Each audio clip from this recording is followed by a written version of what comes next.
हरे कृष्ण। जदि आपण मानक पाखकु एही भिडियोटी 14 जनवरी पूर्व आसुची ताहाते जानतु मो राधाराणी कृपा आपण मानक उपरे अछि।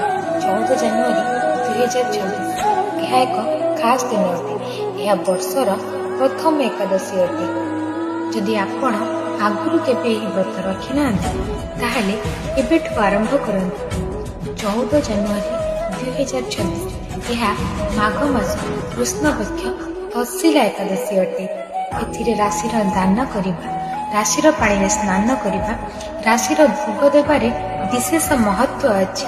एही व्रत करिबा द्वारा पूर्व जन्म रे करिथिबा समस्त पाप धोई होई जायथाय एवं आमको स्वर्ग मिलिथाय। एही व्रत करिबा पई हेले आमको कर्णर त्याग करिबार अछि एवं निज क्षमता अनुसार एही व्रत को रखिबार एवं श्री कृष्णकर पूर्वार्चना करिबा, अधिकरु अधिक हरे कृष्ण महामंत्र जप करिबा और अधिकरु अधिक श्री कृष्णकर लीला विषय श्रवण करिबा। हरे कृष्ण हरि बोल।